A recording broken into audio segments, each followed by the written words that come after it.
"Matthew, I can't find my wedding dress," I shouted, rifling through the garment bags in the closet. My heart pounded in my chest as I glanced at the clock. We were supposed to be at the church in less than an hour. Matthew appeared in the doorway, his brow furrowed with concern. "Are you sure it's not here, Sarah? Maybe it got mixed up with Laura's things." I sighed, trying to keep my frustration in check. "I don't know. Everything's been so chaotic since we moved in with your family." He wrapped his arms around me, trying to offer some comfort. "We'll find it. Let's check Laura's room." We hurried down the hall, past the ornate paintings and antique furniture that filled the Thompson estate. The house was beautiful, but it always felt more like a museum than a home to me. Laura's door was slightly ajar, and we could hear her talking on the phone. Matthew knocked gently before pushing it open. "Laura, have you seen Sarah's wedding dress?" Laura looked up, her eyes wide with surprise. "Oh, I think Mom might have moved it. She was worried about it getting wrinkled." My stomach twisted into knots. Rachel always had a way of inserting herself into everything, and it never ended well for me. "Where did she put it?" Laura shrugged, looking uncomfortable. "I don't know. Maybe the attic." Matthew squeezed my hand. "Let's check the attic then." We made our way up the narrow staircase, the air growing mustier with each step. When we reached the attic, we found Rachel standing by a large trunk, her back to us. "Mom, have you seen Sarah's dress?" Matthew asked, his voice tense. Rachel turned slowly, a faint smile on her lips. "Oh, there you are. I was just making sure everything was perfect for the big day." I forced a polite smile, though my patience was wearing thin.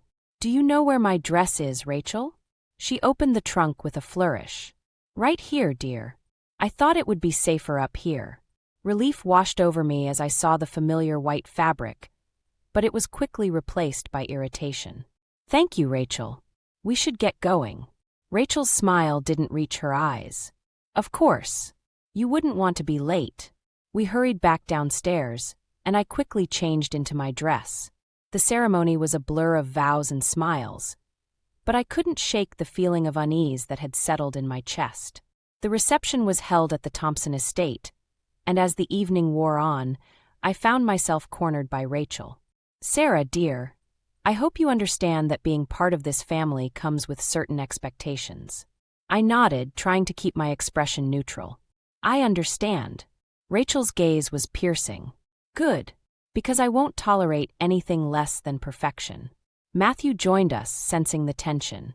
"Mom, can we have a moment alone?" Rachel's smile was tight. "Of course, Matthew. Just remember what I said, Sarah." As she walked away, Matthew took my hand. "I'm sorry about her. She means well, even if it doesn't always come across that way." I sighed, leaning my head against his shoulder. "I know. I just hope I can live up to her expectations." He kissed my forehead. "You will. We'll get through this together." As the night went on, I couldn't help but wonder if I had made a mistake. I loved Matthew, but living with his family was already proving to be more challenging than I had anticipated. Little did I know, this was just the beginning of the trials I would face as a Thompson. "Sarah, you can't just ignore her," Matthew said, his voice tinged with frustration as he followed me into the kitchen. "I know, Matthew, but it's hard when she criticizes everything I do," I replied, my hands trembling as I tried to prepare dinner. "She even told the staff at the honey business that I don't know how to handle basic tasks."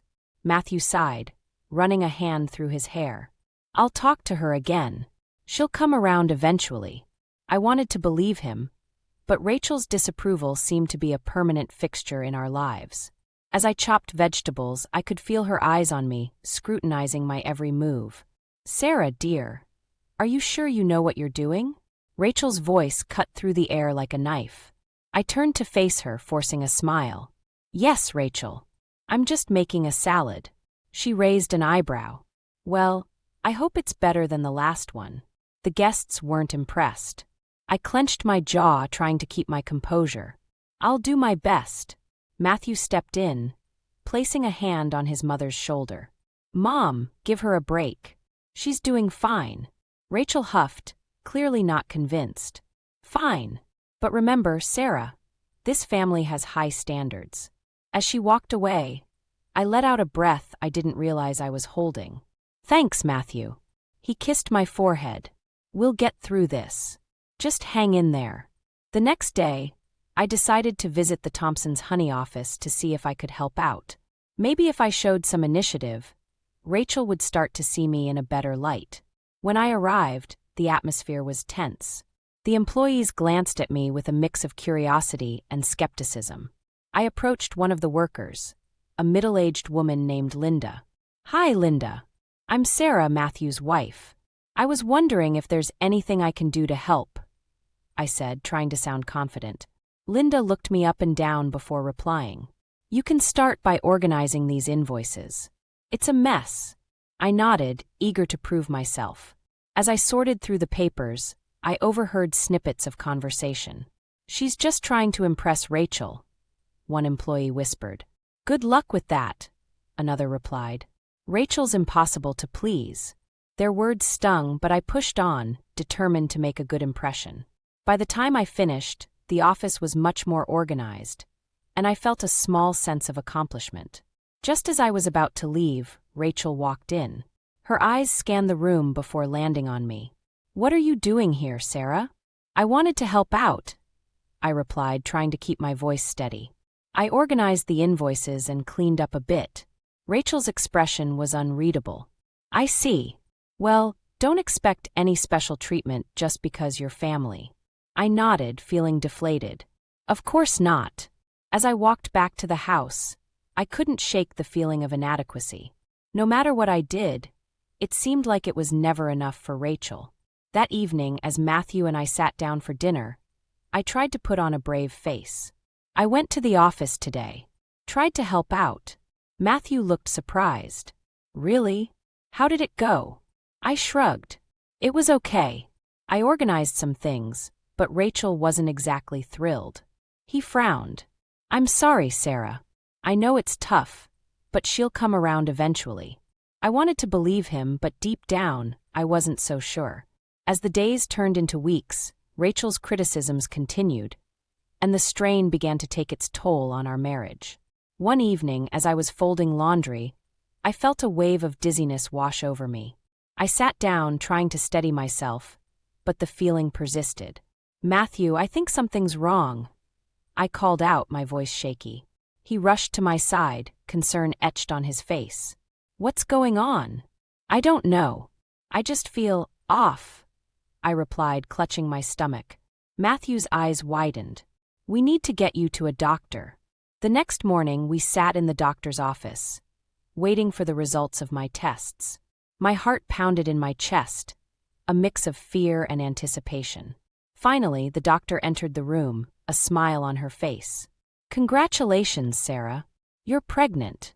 Tears of joy filled my eyes as I looked at Matthew. We're going to have a baby. He grinned, pulling me into a tight embrace. This is amazing news. But as we shared our happiness, a nagging thought lingered in the back of my mind. How would Rachel react to this news? Would she finally soften, or would her disapproval continue to cast a shadow over our lives? As we drove back home, I couldn't shake the feeling that this was just the beginning of a new chapter filled with even more challenges. And deep down, I knew that I would need all the strength I could muster to face what lay ahead. Sarah, it's a girl, the doctor announced, her voice filled with warmth as she handed me the ultrasound picture. Joy bubbled up inside me as I looked at the tiny form on the screen. A girl, I whispered, tears of happiness streaming down my face. Matthew squeezed my hand, his eyes shining with pride. We're having a daughter. The moment was perfect, but as we left the doctor's office, a cloud of worry began to form. How would Rachel react to the news? I knew she had always hoped for a grandson to carry on the Thompson name. When we arrived back at the Thompson estate, Rachel was waiting for us in the living room, her expression unreadable. Well, what did the doctor say? I took a deep breath, trying to steady my nerves. We're having a girl. Rachel's face fell, and she let out a disappointed sigh. A girl? I see. Matthew stepped forward, his voice firm. "Mom, this is wonderful news. We're thrilled." Rachel's eyes narrowed. "Of course, Matthew. But you know how important it is for the family to have a male heir." My heart sank at her words. It was clear that my daughter was already being seen as a disappointment. "She's our child and we love her," I said, my voice trembling with emotion. Rachel waved her hand dismissively. "Yes, yes. But you must understand the importance of tradition." The days that followed were filled with tension. Rachel's attitude only worsened, and I felt increasingly isolated.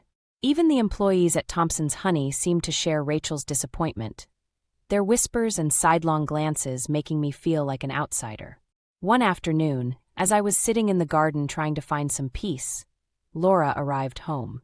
She was glowing with excitement, her hand resting on her growing belly. "Guess what, Sarah? I'm having a boy." I forced a smile, trying to be happy for her. "That's wonderful, Laura.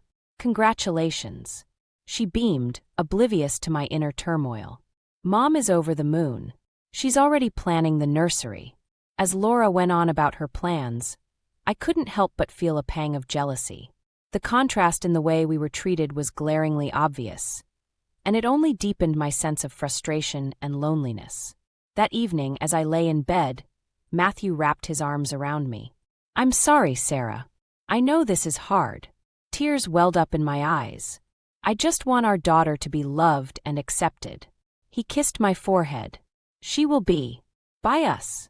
The weeks passed, and the strain on my emotions grew. One day, Rachel called me into her study. "Sarah, I need to speak with you." I entered the room, my heart pounding. "Yes, Rachel." She handed me an envelope, her expression cold. "This is for you. Consider it a gift for the baby." I opened the envelope, expecting to find a check or a heartfelt note. Instead, I found invoices for luxurious baby items, all addressed to Laura. My hands trembled as I looked up at Rachel. "What is this?" Rachel's smile was icy. "Laura deserves the best for her son. I thought you could handle the expenses." Anger and hurt surged through me. "This is cruel, Rachel." She shrugged, her eyes devoid of any warmth. "It's practical. You should understand that by now." I stormed out of the room, clutching the invoices. When I found Matthew, I showed him the envelope, my voice shaking with rage. "Look at this. Look at what your mother did." Matthew's face turned pale as he read the invoices. "This is unacceptable. I'll talk to her." But I knew that talking wouldn't change anything. The damage was done, and I couldn't stay in this toxic environment any longer. "Matthew, I can't do this anymore. I can't raise our daughter here." He looked at me, torn between loyalty to his family and love for me. "Sarah, please. Let's try to work this out." I shook my head, tears streaming down my face. "I need to leave. For our daughter's sake." Matthew's shoulders slumped, but he nodded. "Okay. We'll leave. We'll start over." As we packed our things, the weight of our decisions settled over us. Leaving the Thompson estate meant leaving behind the family business and the life we had built. But it also meant freedom from Rachel's oppressive control. When we finally walked out the door, our hearts were heavy with a mix of relief and sorrow. We were stepping into the unknown, but we were doing it together.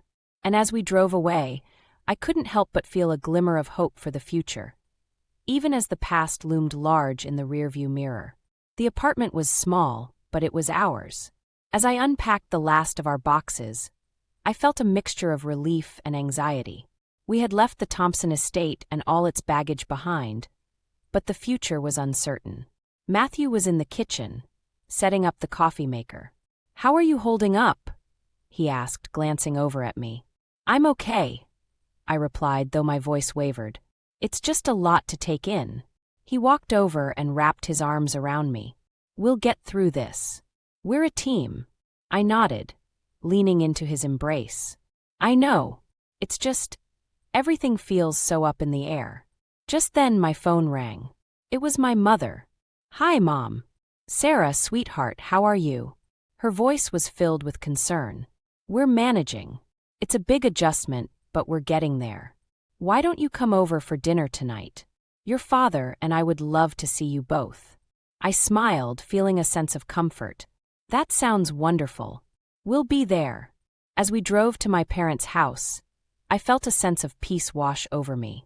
Being near them always made things better. When we arrived, my mother greeted us with open arms. Come in. Come in. Dinner's almost ready. My father gave Matthew a hearty handshake. Good to see you, son. We sat around the table, the warmth of family enveloping us. For the first time in weeks, I felt a sense of normalcy. But as we ate, my mother gave me a concerned look. Sarah, have you heard from Rachel or Laura? I shook my head. No, and honestly, I'm not sure I want to. My father frowned. It's a shame, really. Families should stick together. Matthew sighed. It's complicated. Rachel's difficult. Just as we finished dinner, my phone buzzed with a text message. It was from Laura. Can we talk? It's important. My heart raced as I read the message. Laura wants to talk. Matthew's brow furrowed. About what? I don't know, but it sounds urgent. My mother placed a hand on my arm. Maybe you should hear her out. It could be important. I nodded, feeling a knot of anxiety in my stomach. I'll call her. I stepped outside and dialed Laura's number. She picked up on the first ring. Sarah, thank God. I need to tell you something. What is it, Laura? She took a deep breath. Mom's planning something. She's trying to take control of Thompson's Honey completely.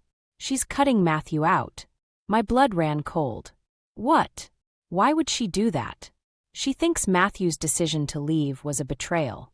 She's been talking to the board, convincing them that he's unfit to lead. I felt a surge of anger. This is unbelievable. How could she do this to her own son? Laura's voice was shaky. I don't know, but you need to be prepared. She's not going to back down. I hung up, my mind racing. When I walked back inside, Matthew looked at me with concern. What did she say? Rachel's trying to take control of the business. She's cutting you out. Matthew's face hardened. She's gone too far. We need to fight this. My father nodded. You have every right to stand up for yourselves. I felt a sense of determination rising within me. We need to gather evidence, talk to the board members, and make our case. Matthew took my hand. We're in this together, Sarah.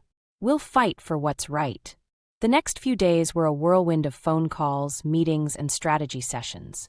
We reached out to allies within the company, gathering support and preparing our defense. The tension was palpable, but so was our resolve. Finally, the day of the board meeting arrived. As we walked into the conference room, I felt a mixture of fear and determination. Rachel was already there, her expression cold and calculating. The meeting began, and Rachel wasted no time in presenting her case. Matthew's decision to leave the family home shows a lack of commitment to Thompson's Honey. We need strong leadership, and I believe I am the best person to provide that. Matthew stood up, his voice steady and firm. My decision to leave was about protecting my family. It doesn't mean I'm not committed to the business. In fact, I believe my experience and vision make me the best person to lead Thompson's Honey into the future. The board members listened intently as we presented our evidence and arguments. The tension in the room was thick, but I could see that some of them were swayed by our determination and sincerity. As the meeting drew to a close, the board members began to vote. My heart pounded in my chest as we waited for the final decision. When the chairman finally spoke, his voice was calm but firm. After careful consideration, we have decided to retain Matthew Thompson as the leader of Thompson's Honey. Relief and triumph washed over me as I looked at Matthew. We had won this battle, but I knew the war was far from over. Rachel's fury was evident, and I knew she wouldn't give up easily.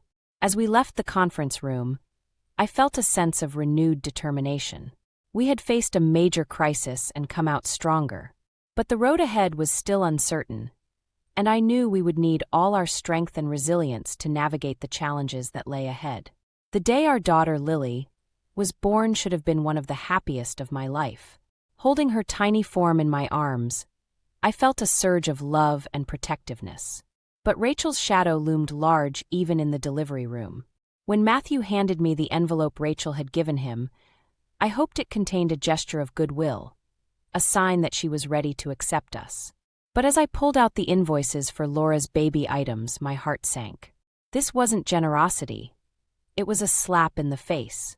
Tears of frustration welled up as I handed the papers to Matthew. "This is what she thinks of us," I said, my voice choked with emotion. Matthew's face darkened as he read the invoices. "This is too much, Sarah.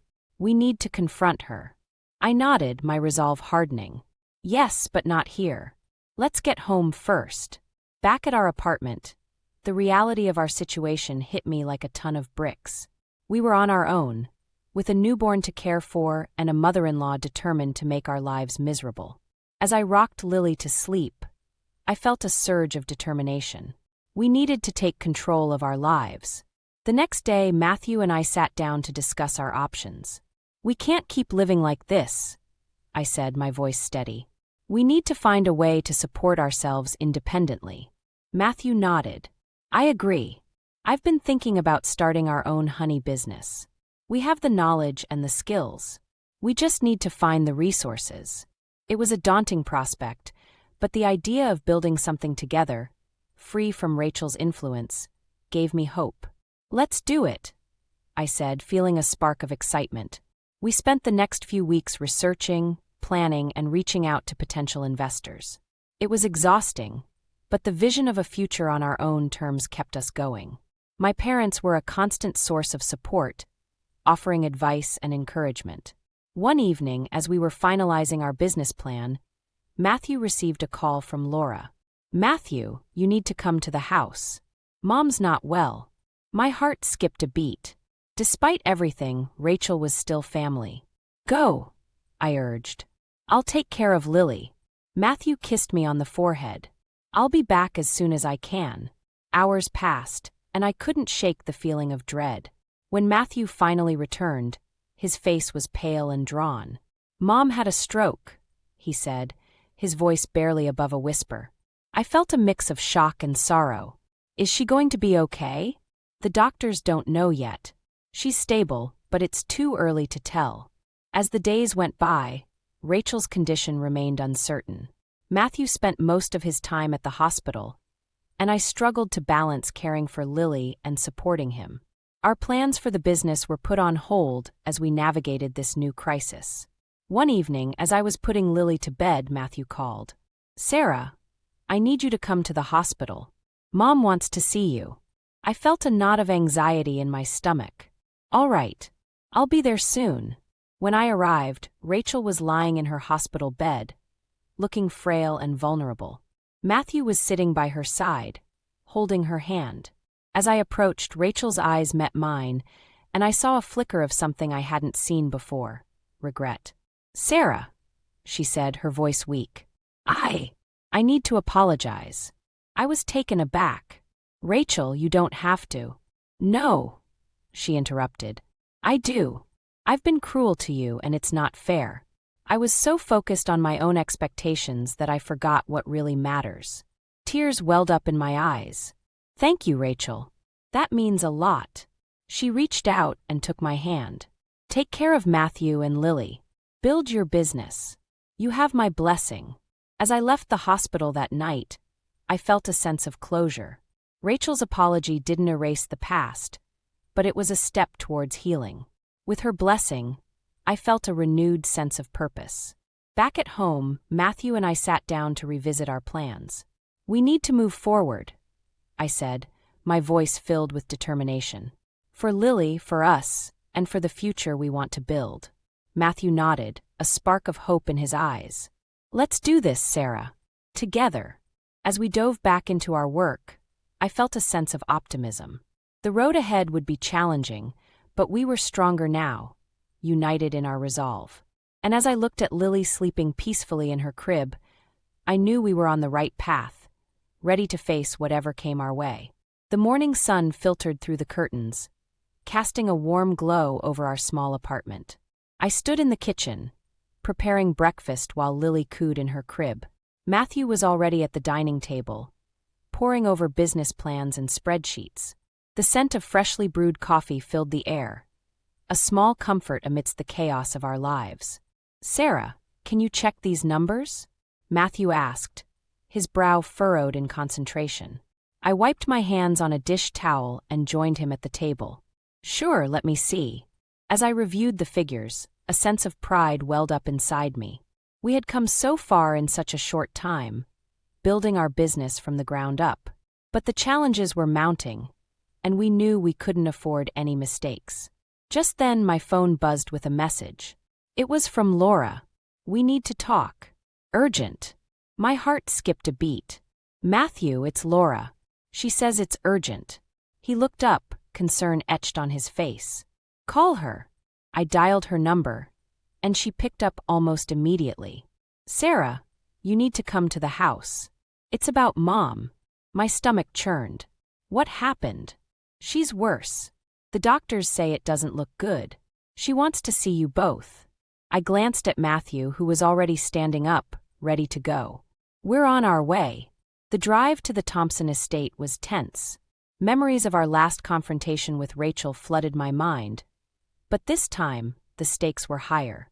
When we arrived, Laura met us at the door, her eyes red from crying. "She's in her room," Laura said, her voice trembling. We hurried upstairs, and I felt a lump form in my throat as we entered Rachel's room. She lay in bed, looking frail and pale, a shadow of the formidable woman she once was. "Mom," Matthew said softly, taking her hand. "We're here." Rachel's eyes fluttered open, and she managed a weak smile. "Matthew, Sarah, thank you for coming." I stepped forward, my heart aching at the sight of her. "Rachel, we're here for you." She took a shallow breath. "I need to tell you something. It's about the business." Matthew and I exchanged worried glances. "What is it, Mom?" She closed her eyes for a moment, gathering her strength. "There are documents in my study. They outline plans to sell the company. I didn't want to do it, but I was pressured." My mind raced. "Sell the company? To whom?" Rachel's voice was barely a whisper. "A competitor. They offered a lot of money, and I thought it was the only way to secure our future." Matthew's face hardened. "Mom, why didn't you tell us?" Tears welled up in Rachel's eyes. "I was ashamed. I didn't want to admit that I couldn't handle it. I made a mistake, and now it's too late." The gravity of the situation hit me like a tidal wave. If the company was sold, everything Matthew had worked for would be lost.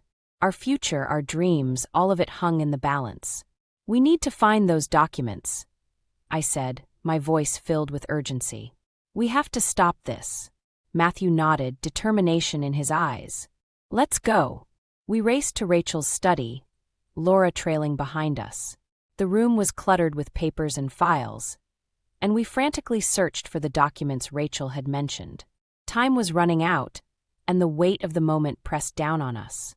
Finally, Laura found a folder marked confidential.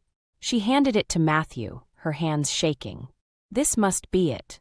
Matthew opened the folder, his eyes scanning the pages. "Here it is. The agreement to sell the company." I looked over his shoulder, my heart pounding. "We need to void this agreement. There has to be a way."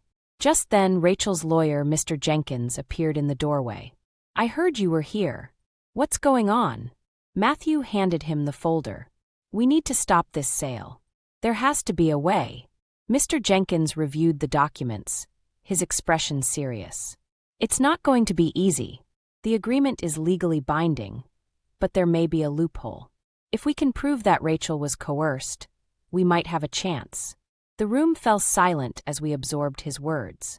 Everything was at stake, and the odds were against us. But we couldn't give up. "Not now. We'll fight this," I said, my voice resolute. "We'll do whatever it takes." Matthew squeezed my hand, his eyes filled with determination. Together, as we left the study, the enormity of the challenge ahead weighed heavily on us. But we were united, driven by a fierce determination to protect our future. The road ahead would be treacherous, but we were ready to face it head-on. For our family, for our dreams, and for the life we were determined to build. The days following Rachel's revelation were a blur of frantic activity. Matthew and I threw ourselves into the fight to save Thompson's honey from being sold. We worked late into the night, combing through documents and gathering evidence to prove Rachel had been coerced. Our lawyer, Mr. Jenkins, became a frequent visitor to our apartment, guiding us through the legal maze. One evening, as we pored over the paperwork, Lily's cries pierced the air. I rushed to her crib, scooping her up and rocking her gently. "It's okay, sweetie. Mommy's here," I whispered, though my heart was heavy with worry. Matthew joined me, his eyes filled with concern. "Sarah, we need to take a break. This is too much." I shook my head, determined. "We can't afford to stop now. If we don't fight this, everything we've worked for will be gone." He sighed, running a hand through his hair. "I know, but we also need to take care of ourselves. And Lily." I looked down at our daughter, her tiny face peaceful now that she was in my arms. "You're right. Let's take a moment." We sat on the couch, Lily nestled between us. For a brief moment, the weight of our troubles lifted, and I felt a sense of calm. But it was fleeting, and the urgency of our situation pressed back in. The next morning, we received a call from Mr. Jenkins. "I have some news. The board meeting to finalize the sale is scheduled for tomorrow. We need to present our case then." My heart raced. "Tomorrow? That's so soon." "We don't have a choice," Mr. Jenkins replied. "We need to be prepared." Matthew and I spent the rest of the day in a whirlwind of preparation. We rehearsed our arguments, gathered supporting documents, and reached out to allies within the company. The tension was palpable, but so was our determination. That night, as we lay in bed, Matthew took my hand. "No matter what happens tomorrow, I want you to know how proud I am of you, Sarah. You've been incredible through all of this." Tears welled up in my eyes. "I couldn't have done it without you. We're in this together." The next morning, we arrived at the Thompson estate, our hearts heavy with anticipation. The board members were already assembled in the conference room, their expressions serious. Rachel was there too, looking frail but resolute. Laura stood by her side, offering silent support. Mr. Jenkins began our presentation, laying out the evidence of coercion and the negative impact the sale would have on the company. Matthew and I took turns speaking, our voices steady despite the nerves that churned in our stomachs. As we finished, the room fell silent. The board members exchanged glances, their faces unreadable. Finally, the chairman spoke. "We've heard your arguments, and we need to deliberate. Please wait outside." We stepped into the hallway, the tension almost unbearable. Matthew paced back and forth while I clutched Lily, trying to stay calm. Laura approached us, her eyes filled with worry. "I hope they listen to you, for all our sakes." I nodded, grateful for her support. "Thank you, Laura. It means a lot." Minutes felt like hours as we waited. Finally, the door opened, and the chairman motioned for us to return. We took our seats, our hearts pounding. The chairman cleared his throat. "After careful consideration, we have decided to halt the sale of Thompson's honey. We believe that the evidence presented warrants further investigation." Relief washed over me, and I felt tears of joy welling up. Matthew squeezed my hand, his eyes shining with gratitude. "Thank you," he said, his voice filled with emotion. Rachel's expression softened, and she nodded weakly. "You've done well. I'm proud of you both." As we left the conference room, a sense of triumph filled the air. We had faced the most significant crisis yet and emerged victorious. But I knew that this was just the beginning. The road ahead would still be filled with challenges, but we were stronger now, united in our resolve. That evening, as we sat together in our apartment, I felt a sense of peace. We had fought for our future and won, and as I looked at Matthew and Lily, I knew that no matter what came our way, we would face it together.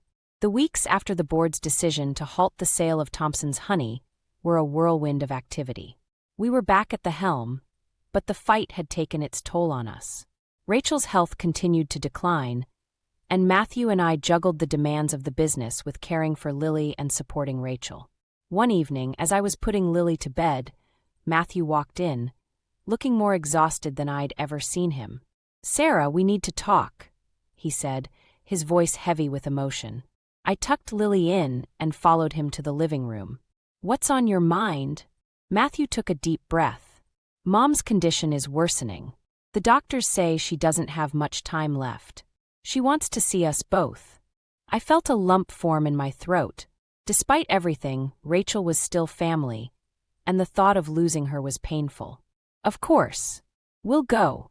When we arrived at the hospital, Laura met us in the hallway, her eyes red from crying. "She's been asking for you," she said, her voice trembling. We entered Rachel's room, and I was struck by how fragile she looked. Her eyes brightened when she saw us, and she managed a weak smile. "Matthew, Sarah, thank you for coming."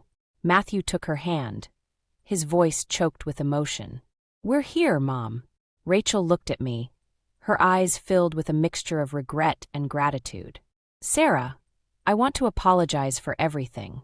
I was wrong, and I see that now. You've been a wonderful wife to Matthew and a loving mother to Lily." Tears welled up in my eyes. "Thank you, Rachel. That means a lot." She took a shallow breath. "I want you both to promise me something. Take care of each other, and take care of the business. It's your legacy now." Matthew nodded, tears streaming down his face. "We promise, Mom." Rachel's gaze softened, and she closed her eyes, a look of peace settling over her features. "Thank you.